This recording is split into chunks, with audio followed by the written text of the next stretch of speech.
Taiwan's annual military drills have begun, this year simulating a response to a possible attack by mainland China. The week-long exercises are taking place amid rising tensions in the region.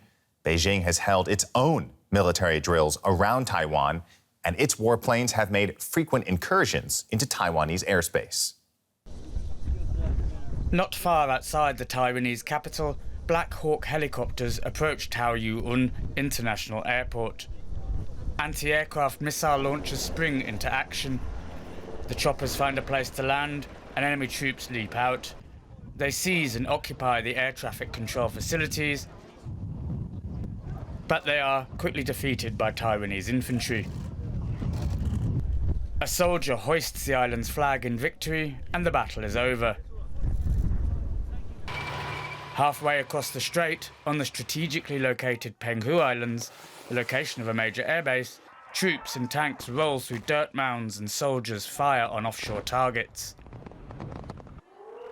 In Taipei, sirens blare across the city and civilians head for cover in the subway as the traffic outside comes to a standstill.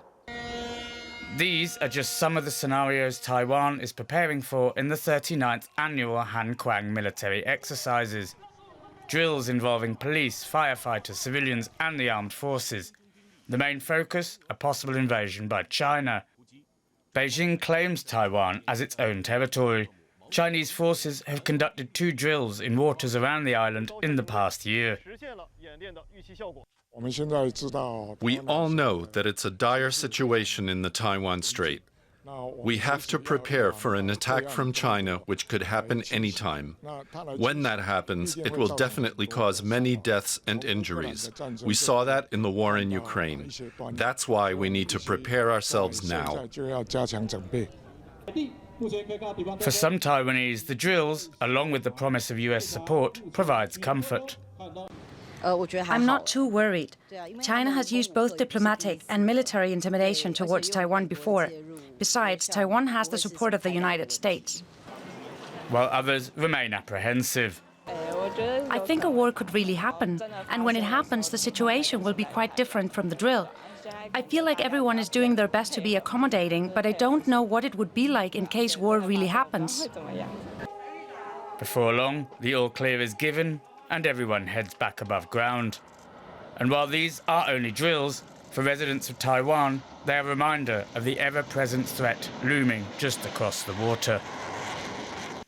Let's take a closer look at these developments. And for that, I'm joined by Elizabeth Lara. She's a professor of international affairs at the University of Mary Washington, specializing in China-Taiwan relations. And therefore, Professor, very good to have you on the day. Let's have a look at these exercises. What do you make of them? Are they helpful? Are they realistic? What do you see? Well, of course, they're helpful. They are actually annual exercises. The Han Kuang exercises are conducted every year for preparedness. And also at the same time, Taiwan is also carrying out another set of exercises called the Wanan exercises. And so what these do is they test Taiwan's readiness. What is perhaps significant about this year's Han Kuang and Wanan exercises is that the civilians are much more involved. As you just saw the footage of civilians taking shelter, practicing going down into shelters. In the past, it was largely carried out, out at sea. This year also, you can see that Taiwan's military practice protecting Taoyuan Airport, which is the major international airport that, the civilian airport that most people come in and out of. And that would be extremely important in the case of it, an attack from mainland China. China, and just over the weekend, upped its aggression against Taiwan. It sent 37 aircraft, in the Taiwan Strait, 22 crossed the median line. And really, honestly, until Speaker Pelosi's visit to Taiwan last year, China had refrained from crossing the median line. Now it's occurring with much more frequency, and so that is quite concerning. Is Taiwan's preparation, its readiness, its level of defense, Do these things match the potential threat faced by mainland China? That is hard to say. We might leave that to, the military folks.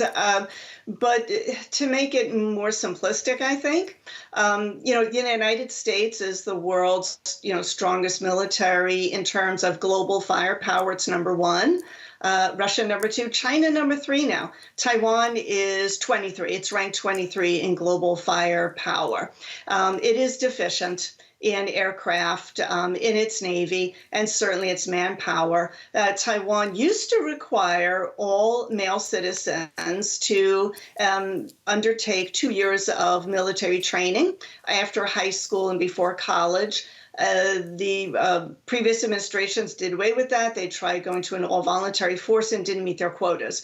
And so now young Taiwanese need to do 4 months. That's being extended to 1 year military training, but it's not very serious training. So manpower is certainly lacking. Outside the regular armed forces, there's just not a lot of preparation.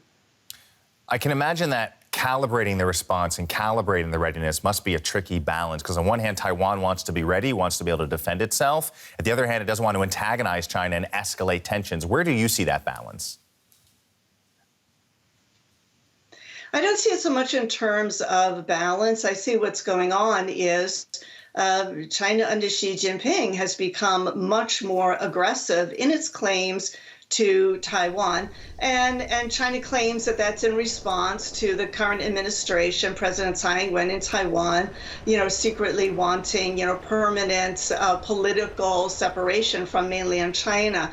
So I think the thing to watch now is the 2024 Taiwan presidential campaign. Taiwan will hold presidential elections in January of 2024. A lot of this is to influence the current campaign and to influence that election. A lot of this is designed in Beijing to intimidate the Chinese population, to say, wow, we don't want to elect someone who is going to actually lead us to war, that is going to cause China to attack us. And so China, even though it says it doesn't interfere, in other countries' affairs, and certainly doesn't see Taiwan as a country, but it certainly is trying to affect the election. And that's Taiwan's domestic political situation. What about China? What's going on in China that is potentially giving Xi Jinping the impetus to bluster a little bit? Well, that can be hard to say because mainland China's government politics is quite opaque. For goodness sakes, their Minister of Foreign Affairs has gone missing and now is being removed from any electronic evidence that he actually was foreign minister. That's Qin Gang. And so it's hard to know what's going on in the halls of Zhongnanhai. What we do know is that Chinese economy is having a real problem. It's starting to have actual labor shortage, even though there's a huge youthful unemployment problem going on. But Xi Jinping really wants to unite Taiwan with the mainland. He wants that to be his legacy. So no matter the domestic situation, he's going to keep preparing for that. A lot of unknowns still to uncover for sure, but for now we're going to leave it there with Professor Elizabeth Lares. Thanks very much for your time and your insights. You're welcome.